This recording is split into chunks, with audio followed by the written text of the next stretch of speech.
말씀의 제목 한번 따라해 볼까요? 회복. 회복이란 원래의 상태로 되돌려놓는다, 이런 뜻을 가지고 있습니다. 병들었던 성도가 회복이 될 때, 정말 어려운 중환자에서 회복이 될 때 얼마나 기쁩니까? 그리고 어려웠던 경제 상황이 회복이 될 때 이 또한 매우 기쁜 일이죠. 또 깨어졌던 인간관계가 화해하고 회복이 될 때 아주 좋은 일이죠. 이렇게 회복은 대단히 우리의 삶에 큰 복으로 다가오고 있습니다. 연세대학교에 김주환 교수님이 쓰신 회복 탄력성, 2011년도에 나온 베스트셀러 중에 하나입니다. 회복 탄력성이라는 책의 주제는 이런 내용을 담고 있습니다. 인생을 살다 보면 많은 역경과 고난을 만나지만 회복의 탄력성을 가진 사람은 이 고난을 이긴다. 그럼 이 회복의 탄력성이란 무엇인가? 인생의 고난을 만날 때 낙심하지 않고 긍정적인 마음으로 이 고난을 대한다는 것이죠. 그러나 이 회복 탄력성은 성경과는 좀 거리가 있습니다. 교회 밖의 사람들에게는 회복 탄력성이라는 책이 매우 큰 도움이 되겠지만 우리는 이것을 신앙적인 내용을 가지고, 다시 말하면 성경을 가지고 한 번 더 걸러서 사용해야 될 책이라는 것을 말씀드립니다. 이 회복 탄력성에 보면 고난에서 그 고난을 이긴 여러 사례들을 소개하고 있는데, 그 중에 한 분이 서울대 지구환경학부의 이상묵 교수님입니다. 이분은 국비장학생으로 MIT, 그 세계적인 공과대학에서 박사학위를 받은 분이십니다. 그리고 서울대 교수가 되었던 분이죠. 그리고 5대학 6대주를 다니면서 지질학을 연구하는 굉장히 탁월한 학자였습니다. 그런데 2006년도, 이분이 45세 되던 2006년도에 캘리포니아 공대, 소위 칼텍이라고 그러는데 굉장히 세계적인 공과대학입니다. 이 서울대와 칼텍이 공동 지질 연구를 하게 되었는데, 그것은 미국의 네바다주에 있는 데스밸리라고 하는 곳에서 있게 되었습니다. 그래서 LA를 출발해서 이들은 SUV를 타고 이 데스밸리를 향해 달려가고 있어요. 근데 데스밸리에 가는 길목에서 이분들은 자동차 사고를 맞이하게 되죠. 차량이 전복되면서 제자한 사람이 그 자리에서 숨지게 되었고, 이상묵 교수는 목 이하가 움직일 수 없는, 목 이하를 움직일 수 없는 장애를 입게 됩니다. 근데 놀라운 것은 이분이 6개월 만에 다시 서울대 강단에 서게 되었어요. 놀래주시는 분은 설교자를 굉장히 도와주시는 고마운 분들입니다. 6개월 만에. 몸에 마비가 고쳐진 것은 아니었습니다. 다만 그는 말할 수 있을 뿐이었습니다. 그는 강의를 위해서 파워포인트를 넘길 때, 마우스를 사용할 때 손으로 마우스를 사용할 수 없기 때문에 입으로 후 불면 커서가 오른쪽으로 움직이는 마우스를 썼어요. 또 흡하고 빨아들이면 커서가 반대 방향으로 움직이는, 그래서 이분은 이런 방식으로 강의를 시작했죠. 그리고 장애인들을 위한 공학센터를 만듭니다. 그래서 장애인들을 위한 텔레비전, 키보드, 이런 것들을 개발하게 되는 이상묵 교수, 이분이 회복의 탄력성을 가진 분이었다라고 김주환 교수는 그 책에 소개해주고 있습니다. 그러면서 안데르센 얘기를 합니다. 안데르센이 굉장히 가난한 집의 아들이었고 초등학교밖에 나오지 않았답니다. 그 유명한 동화 작가인 안데르센이, 게다가 아버지는 알코올 중독자여서 늘 학대를 당하면서 안데르센이 자랐대요. 어릴 때는 정말 힘들었대요. 그런데 그가 유명한 동화 작가가 된 다음에 그는 이렇게 말했다고 그래요. 생각해보니 나의 역경은 진실로 큰 복이었습니다. 가난하지 않았다면 저는 성냥팔이 소녀라는 동화를 쓸 수 없었을 것입니다. 그리고 못생기지 않았다면, 굉장히 못생겼다고 그래요. 제가 못생기지 않았다면 미운 오리 새끼를 쓸 수 없었을 것입니다. 그렇습니다. 저와 이분이 당하는 숱한 고난, 오늘도 이 고난의 한복판에서 시린 가슴을 안고 예배를 드리는 성도들이 이 자리에 분명히 있을 것입니다. 더 이상 인생을 살고 싶지 않은 그런 역경을 만난 분들이 계실 것입니다. 여러분, 여러분의 마음속에 긍정의 심리학이 주는 그 정도의 힘이 아니라 전능하신 하나님이 주시는 힘으로 말미암아 이 역경을 이기는 승리가 여러분에게 있기를 주님의 이름으로 축복합니다. 오늘 예배를 통하여 이 사건이 일어나기를 주님의 이름으로 축복합니다. 김주환 교수는 회복 탄력성 그의 책 제140쪽에서 긍정의 심리학자인 마틴 셀리그만의 이론을 소개합니다. 역시 이것도 우리는 재해석할 필요가 있죠. 마틴 셀리그만은 역경을 이기는 과정 또는 역경에 패배하는 과정에는 다음과 같은 ABC 연결고리가 있다고 말합니다. 첫 번째 A는 뭐냐면 accident, 사건입니다. 우리 인생에는 수많은 사건이 일어나죠. 그 다음에 B는 belief, 그런데 어떤 신념을 가지느냐가 중요하다는 것이죠. 어떤 사람은 긍정적인 마음을 가진 사람이 있고 어떤 사람은 부정적인 마음을 가진 사람이 있죠. 이 belief가 달라요. 어떤 사람은 하필이면 나한테 이런 것이, 어려움을 당할 때 어떤 사람은 그래도 잘 될 거야. 이 두 가지 마음의 방향이 있다는 거죠. 거기에 따라서 C가 결정됩니다. consequence, 그것은 결론이죠. 결말이죠. 그래서 여기서 중요한 것은 긍정의 심리학은 B, belief가 중요하다고 말합니다. 근데 여러분, 사람의 신념이라는 것은 어려움을 어느 정도 극복할 수는 있어요. 그러나 죄 문제를 해결할 수는 없어요. 그래서 저는 신념보다 여러분에게 신앙이 중요하다고 말씀을 드립니다. 전능하신 하나님, 내 모든 한계를 뛰어넘게 하시는 그 하나님, 그분을 바라보는 신앙이 우리에게 있기를 바랍니다.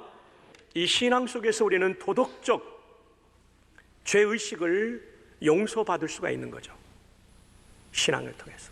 그리고 영성의 문제를 신앙을 통해서 해결할 수 있고, 뿐만 아니라 시련과 역경조차도 신앙의 힘으로, 신념보다 강력한 힘으로 넉넉하게 이기게 되는 줄로 믿습니다. 그래서 ABC 연결고리를 이렇게 우리는 재해석하는 것이 좋겠습니다. 첫 번째 이 엑서던트는 같아요. 근데 belief가 신념으로도 번역되지만 크리스찬 belief 하면 기독교 신앙으로 번역되는 단어입니다. 그래서 우리 B를 신앙으로 우리가 대체합시다. 그 다음 마지막 C, consequence는, 그 결과는 하나님의 놀라운 은혜로 바뀌는, 사건을 은혜로 바꾸는 놀라운 결과를 우리는 경험하게 될 것입니다. 자, 그렇다면 우리는 어떤 신앙, 어떤 belief를 가져야 될까요? 여기에 대해서 우리는 마태복음 10장 29절 이하를 살펴보아야 됩니다.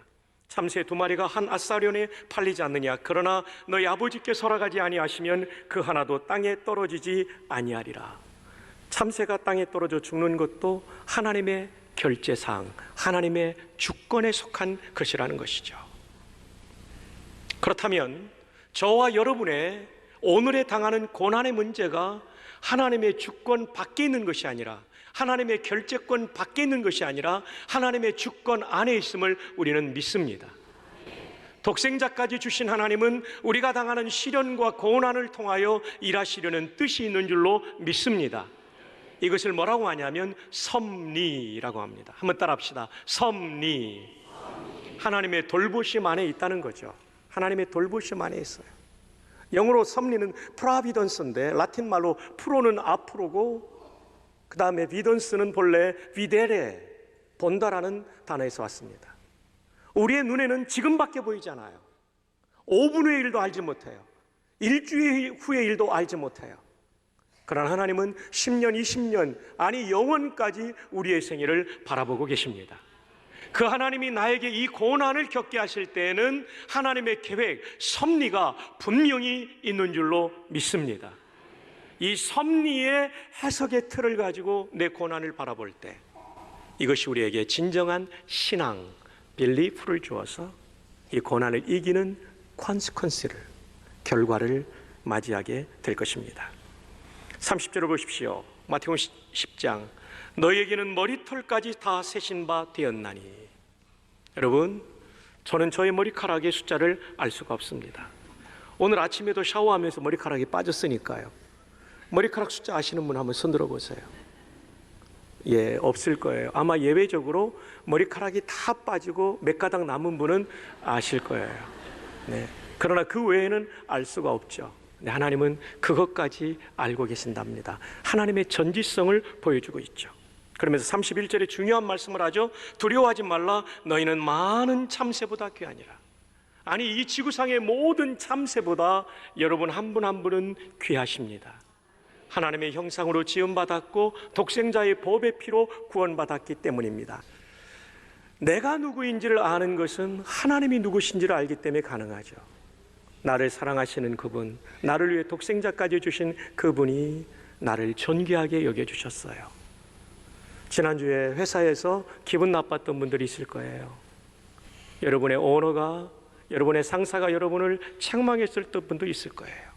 거래업체 가운데서 갑을관계에서 여러분이 의리되어서 속상했던 분도 계실 거예요. 배우자가 여러분을 험하게 비난했던 적도 있을 거예요. 때로는 교회 안에서 상처받은 것도 있을 거예요. 그때 여러분은 어떤 신념으로 대하십니까? 부정적인 신념이요? 아니요. 신념이 아닌 신앙으로. 하나님은 나를 여전히 사랑하신다. 나는 여전히 존귀하다. 내 인생의 가장 좋은 날은 아직 오지 않았다. 이 믿음으로 여러분의 시련을 해석하는 은혜가, 그거야말로 은혜인데요, 이 은혜가 있기를 주님의 이름으로 축복합니다. 섭리신앙입니다. 자, 그런데 오늘 본문은 솔로몬이 성전을 완공한 다음에 헌당식을 진행하면서 하나님이 주신 말씀이에요. 이 헌당식은요, 추수감사절과 함께 초막절과 함께, 이 추수감사절 때는 초막을 짓고 나가서 절기를 지켰잖아요. 초막절, 수장절 같은 말이죠. 현대적인 표현으로는 추수감사절인데 요 무렵에 성전 봉헌식을 한 겁니다. 봉헌식을 할 때 얼마나 기뻤겠어요. 여러분, 우리 교회가 그 어느 날 헌당식을 하게 된다면 우리 모두가 얼마나 기쁘겠어요. 이건 축제고 감격이죠. 그래서 봉헌식과 이 초막절을 합해서 무려 15일의 축제가 이루어지는 이때에 하나님께서 엄중한 경고를 하십니다. 그건 뭐냐면, 이 예배당이 정말 잘 지어졌지만, 성전이 잘 지어졌지만 너희들이 나의 말씀을 떠나면 이 성전도 허물어 버릴 것이다. 굉장히 엄중한 경고를 하고 계십니다. 여기서 우리는 무엇을 배워야 됩니까? 하나님은 빌딩보다도 빌리빙을 더 중요하게 여긴다는 것을 배워야 됩니다. 좋은 건물, 편리한 구조, 편리한 시설, 이거보다 더 중요한 것은 우리가 하나님과 어떤 관계를 맺고 있느냐, 우리가 하나님을 어떻게 섬기고 있느냐가 훨씬 더 중요하고, 하나님은 그것에 의해서 그 건물을 쓰시기도 하고 버리기도 하신다는 사실을 배워야 됩니다. 우리는 편리한 시설, 넓은 시설, 좋은 시설에서 예배를 드리고 있습니다. 자칫하면 이 건물에 취해서 하나님을 잃어버릴 수 있어요. 담임 목사인 저도, 그리고 귀하신 여러분들께서도. 우리는 주님 오시는 그날까지 이 빌딩보다, 비록 여러분이 정말 최선을 다해 헌신하고 헌금해서, 그리고 저도 그렇게 해서 세운 건물이지만, 이 빌딩보다 하나님을 더 중요하게 여기는 우리가 되기를 바랍니다. 이 건물을 아무렇게나 쓰고 망가뜨리자는 얘기가 절대 아니에요. 건물도 잘 관리하고 이 건물을 통해서 더 많은 사람을 구원하는 도구가 되어야 되겠지만, 그러나 이 도구보다 도구를 주신 하나님을 우리는 더 경외할 수 있기를 바라는 것입니다. 자, 구체적으로 보겠습니다. 순종할 때 주시는 복을 이때 주시는 거예요. 그리고 불순종할 때 주실 저주를 이때 말씀하세요. 언제 말씀하시냐면 성전 헌당식에, 봉헌식에 이런 엄중한 말씀을 하고 계세요. 함께 보십시다. 역대하 7장 17절, 순종할 때 주실 복입니다. 자매들 한번 크게 읽어주세요. 시작. 내가 만일 내 앞에서 행하기를,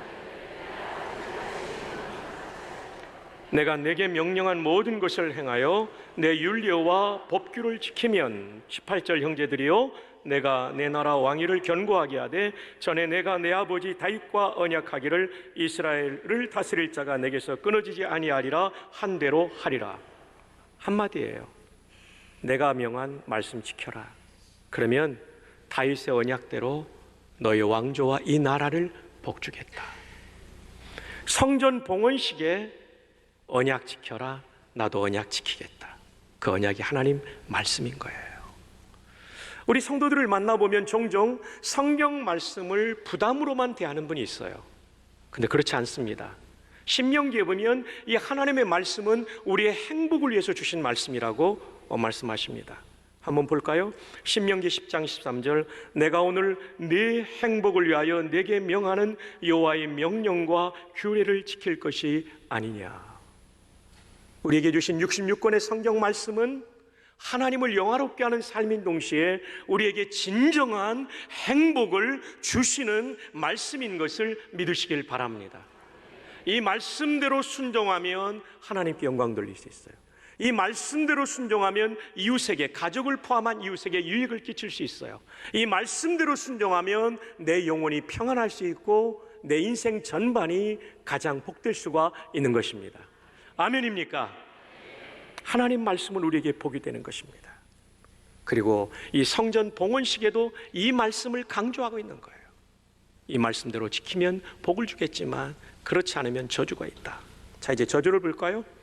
불순종할 때 주실 저주입니다. 역대하 7장 19절, 형제들이 한번 읽어주세요. 시작. 그러나 너희가 만일 돌아서서 내가 너희 앞에 둔, 잠깐만요, 너무 안 하는 분이 많아요. 힘있게. 자, 19절 시작. 그러나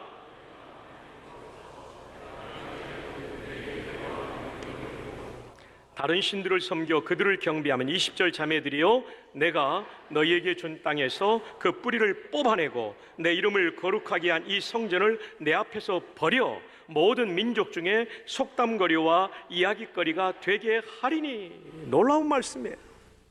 이 말씀 어기면 너희들 이 땅에서 뽑아버리겠다. 다른 나라로, 포로로 끌려가게 하겠다는 얘기예요. 그리고 이 높은 성전도 내가 버릴 것이다. 얼마나 무서운 말씀입니까? 이 말씀을 담임 목사인 저와 우리 귀한 성도님들이 하나님이 우리에게 주시는 경고의 말씀으로 들을 수 있기를 바랍니다. 신앙생활 함부로 하지 맙시다. 하나님 말씀을 존중하며 이 말씀대로 순종하기를 성령 안에서 힘쓰는 우리 모두가 되기를 바랍니다. 그러면서 이 본문에 이런 문맥이 나옵니다. 13절, 혹 내가 하늘을 닫고 비를 내리지 아니하거나 혹 메뚜기들에게 토산을 먹게 하거나 혹 전염병이 내 백성 가운데 유행하게 할 때에, 하나님이 이스라엘 땅을 징계했다는 거죠. 이렇게 징계하고 저주할 때 어떻게 되는가? 그것이 바로 오늘 본문이에요. 이 엄중한 말씀이 성전 봉헌식이 있었다는 것 다시 한번 강조합니다. 자, 하나님 이렇게 재앙과 저주를 내릴 때 어떻게 해야 회복될 수 있는가? 이게 14절이에요. 내 이름으로 일컫는 내 백성이 그들의 악한 길에서 떠나야 돼요. 하나님이 죄라고 여기는 자리에서 떠나야 돼요. 요즘은 교회와 세상의 경계선이 허물어져 버렸어요. 옛날엔 예수 믿는 사람 하면 정직한 사람으로 믿어줬어요. 예수 믿는 사람 하면 믿을 수 있는 사람으로, 선한 사람으로 믿어줬어요. 그래서 지금은요, 예수 믿는 것들이라고 말하지 않습니까? 이 책임이 저와 여러분에게 공통으로 있는 거죠. 악한 길에서 떠나기를 바랍니다. 세상과 교회의 경계선이란 우리의 삶에서 이루어져야 되는데, 하나님이 보실 때 기뻐하지 않는 자리를 떠나지 않고는 이루어질 수 없습니다. 오, 사랑하는 성도 여러분, 존귀한 성도 여러분, 떠나야 될 자리를 떠나는 결단이 이 예배 시간에 있기를 바랍니다. 내 이름으로 일컫는 내 백성이 그들의 악한 길에서 떠나, 하나님의 이름으로 일컬어지는 저와 여러분이 떠나야 될 자리를 떠나야 되는 것입니다. 거기에서 회복이 시작돼요. 자, 그 다음 중반절입니다. 스스로 낮추고 기도하여 내 얼굴을 찾으며. 기도의 태도가 두 가지가 나와요. 자기를 낮추는 거예요. 그리고 다른 것이 아니라 하나님의 얼굴을 구하는 거예요. 하나님의 얼굴을 구한다는 것은 하나님 그분을 사랑한다는 거죠. 문제 해결 이전에 하나님을 사모하고 하나님 뜻대로 살기를 사모해서 하나님을 만나기를 원한다는 거죠. 기도의 가장 중요한 자세는 자기를 낮추는 것입니다. 하나님, 저는 무능한 사람입니다. 전능하신 하나님, 저를 긍휼히 여겨 주십시오. 이게 기도예요. 여러분, 하나님 얼굴 보면 하나님과의 교제만 회복되는 것이 아니라 하나님의 방법으로 내 인생의 과제를 해결해 주시는 줄로 믿습니다. 우리는 엎드려 하나님의 얼굴을 구하는 기도할 수 있기를 바랍니다. 자, 마지막 하반절입니다. 역대하 7장 14절. 내가 하늘에서 듣고 그들의 죄를 사하고 그들의 땅을 고칠지라. 우리는 회개가 없는 회복을 자꾸 원해요. 여러분, 하나님이 주시는 회복은 회개가 없는 회복은 없습니다. 성경에 나오질 않아요. 아예 그런 회복은 없어요. 여러분, 정말 하나님이 내 인생에 개입하시고 내 인생을 회복시키는 은혜를 받기를 원한다면 하나님 앞에 용서받아야 돼요. 회개해야 된다는 거죠. 회개를 통한 용서를 받을 때 회복이 이루어지는 거죠. 목사님, 그럼 도대체 제가 회개해야 될 죄는 뭡니까? 십계명을 보시면 돼요. 그리고 산상수훈을 보시면 내가 회개할 죄가 나와요. 세상에서는 죄가 아닌데 성경에서는 죄가 되는 게 나와요. 그거 회개하는 거죠. 진정한 회복은 죄의 자리에서 돌아설 때 있습니다. 자신을 낮추며 하나님의 얼굴을 구하는 기도할 때 있습니다. 그럼 하나님께서 우리의 땅을 고쳐주실 거예요. 이 땅은 여러분의 마음과 몸을 고쳐주시고, 여러분의 가정을 고쳐주시고, 여러분의 생업을 고쳐주시고, 이런 성도들이 많으면 부산도 고쳐주시고 대한민국도 고쳐주실 줄로 믿습니다. 우리 모두가 죄의 길에서 돌아섭시다. 그리고 낮추고 하나님의 얼굴을 구하는 기도 가운데 이런 진짜 회복, 진정한 회복이 일어나기를 주님의 이름으로 축복합니다.